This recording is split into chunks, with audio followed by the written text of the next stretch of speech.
নমস্কার। Sodium potassium হলো খনিজ লবণ।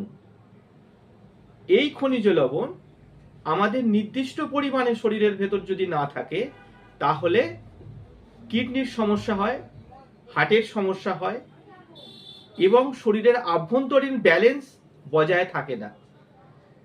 হৃৎপিণ্ডের যে মাংসপেশি আছে সেই মাংসপেশি ঠিকমতো সঞ্চালনের জন্য সোডিয়াম পটাশিয়াম ব্যালেন্স থাকা গুরুত্বপূর্ণ।